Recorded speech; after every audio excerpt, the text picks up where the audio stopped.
Hey, what's up, everyone? This is Gerardo Morillo, founder of ProsperityLifeHacks.com. Today, we're going to be talking about empath, what it is. I've been a little sick lately, man. It's like I caught a cold. Literally on the 24th, I was like, I did nothing but sleep all day. All day. I just couldn't even get out of my bed. Alright, so here we have the definition of empath. A person with the paranormal ability to apprehend the mental or emotional state of another individual. I didn't believe in this at all when I was younger. Although I wanted to believe.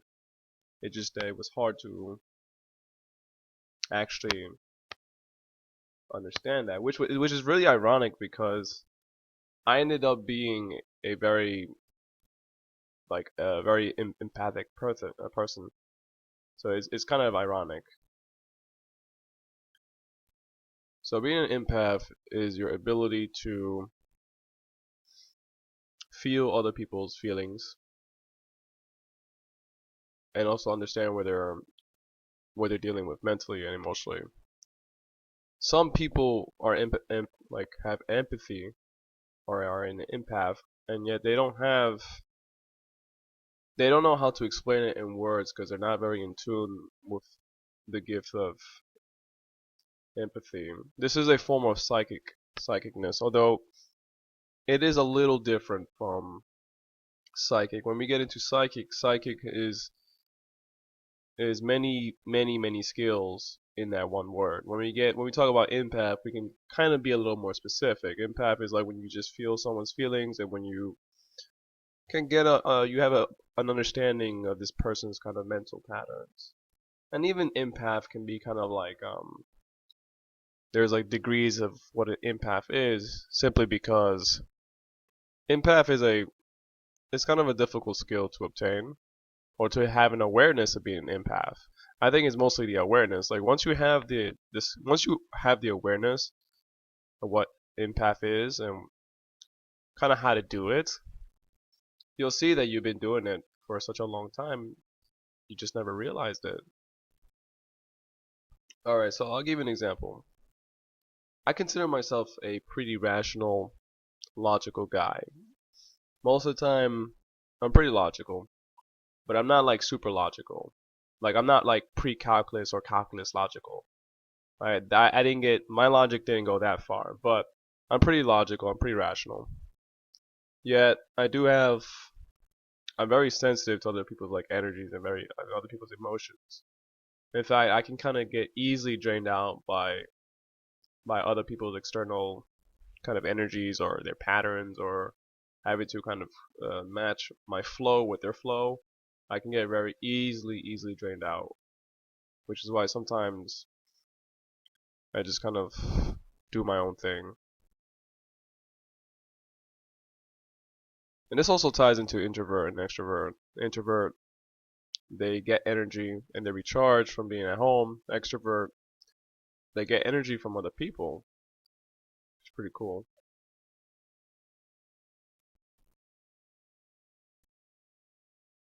It's pretty nice here. They're just saying don't hang out with people that are taking energy from you.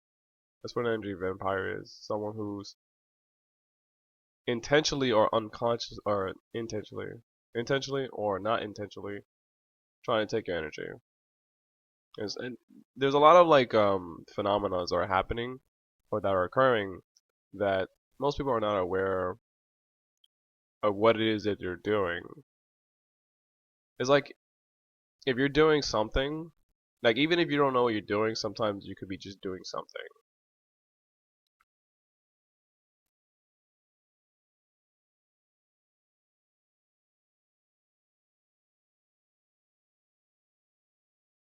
Oh yeah, going back to what I was saying before. I'm a pretty rational, pretty logical guy, more or less.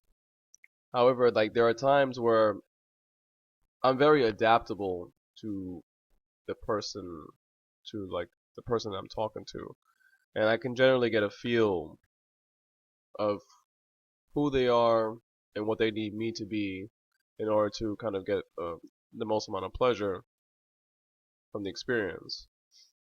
which is kind of weird because I find myself like acting and behaving differently subconsciously with many people that I'm talking to, depending on the situation and circumstances, and especially like if I can kind of feel them.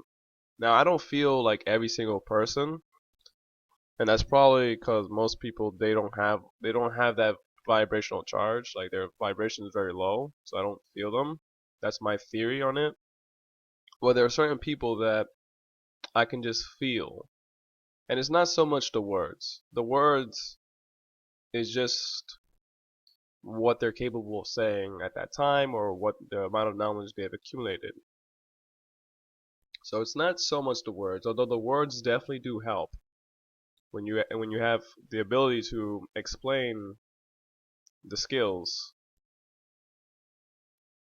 that you know, it helps absolutely. But okay, so like being an empath, it's not being an empath or having this sort of form of skill. It's not like you kind of just do it. It's like you can't just like, how do I do it? It's like you kind of just do it intuitively. Although you can learn how to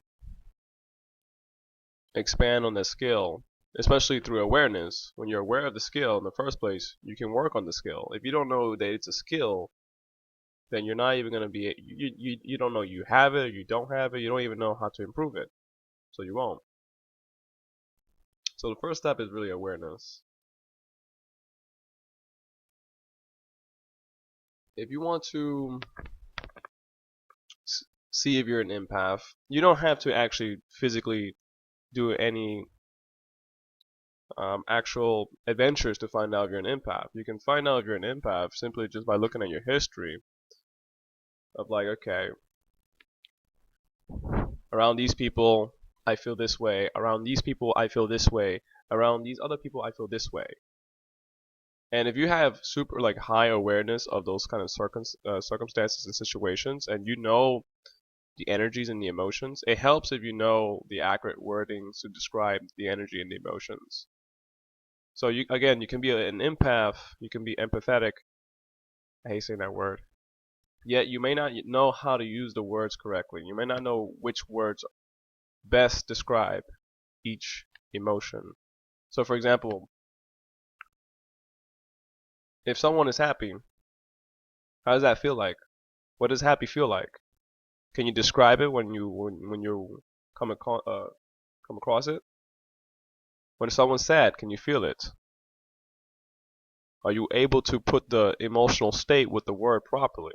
And that's when you'll have like really in attunement with your gift, with that skill.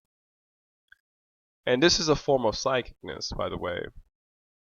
Oh yeah, so I keep forgetting to describe what happened. So again, I am pretty rational, I'm pretty logical to some degree, and so some people, I talk to them, I find myself kind of like subconsciously altering my way of being to kind of match what it is that they need. And I don't know why, it just kind of happens. Like sometimes I would just match it. Like okay, like you see me talking here and right now, like I'm talking like pretty intelligent, but there are times where I would just like my intelligence would drop down depending on who I'm talking to. Like for example, if I'm talking to someone who doesn't even speak English, it's like it's gonna drop my ability to speak English as well because it's like I can't speak intelligently with this person, and I know that. Or maybe on a subconscious level I know that, and that's why I end up kind of like speaking gibberish myself. So I find that very weird. Hmm. Oh, and there was this one time where like I witnessed like a couple arguing, and they were just arguing, and the girl was really hurt, and I sensed it. And I felt like deep inside she was so hurt, she was so in pain, and she was crying, she was tearing up, and I started to tear up too. I started to cry myself, and I didn't know why. I didn't get it. Like it pissed me off actually, because I was in that kind of phase of being like, um, kind of confused, like, because I understand alpha male stuff, I understand seduction stuff, so I learned all those things, and for me, like when I was tearing up, I was kind of like, WTF, like, what is happening? This is not what I'm supposed to be doing to be an alpha male or something like that. That's what I thought at that moment in time, or something to that extent, and I was just tearing up. I literally just teared up. Logically speaking, I shouldn't have teared up. Like just by logic, like just by the situation, there was no logical reason to tear up. But the emotional and then the empathetic side of me just came out because I felt her deep pain, and it was like supercharged. So I felt it, and I ended up crying myself. And at that time, I didn't know what happened. I didn't know why I was crying, and it was because I was just so, like, I felt her pain. I literally felt her pain. And there's a cool Yu-Gi-Oh card that kind of describes this a little bit. So, kind of like that. Nah, this is not a good example. Share the pain. Well, the point is that, like the headline implies, I was literally feeling her pain. Let me see if I can find something else.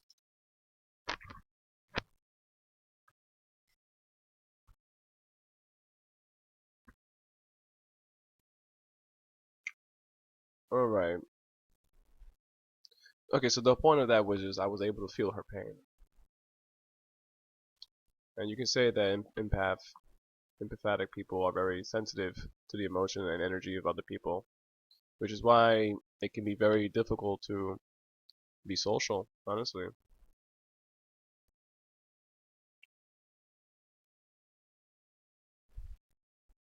If you do want to develop this skill, I do suggest you meditate so that you can clear your head and you can kind of better have discernment about what is your energy, or rather you can dissociate yourself with your energy and their energy. So you'll be able to distinguish whose energy is who. Because sometimes we receive energy that we have no idea that is from someone else. Think of it this way, like when you watch a movie, sometimes you get like some glimpses of empathy, like you feel what the movie is trying to feel or make you feel. And a lot of times that people kind of associate those emotions as their own emotions. And really it was the emotions that the developers successfully transferred to them. Does that make sense? So in that case is like that's a good point where many people are experiencing empathy in that sense. But more so when it comes to just regular day to day. This picture's pretty good. It's like you feel that connection. Like you just get that other person. And most of the time it is intuitively. And honestly, when I run into like intuitive people, like I actually just it's very fun. It's very fun because like you're making a connection that is greater than logic, that's greater than having like that's greater than seduction or persuasion or influence or any of that stuff. You're literally just making a connection because you can feel that person. You know what that person is. You feel the person. You really feel who that person is on a deep down level. And I've actually run into many empaths, actually a few of them, and they can kind of sense me and they give me good readings about who I am. And sometimes I feel like, wow, this is legit. Anyways, so wait for part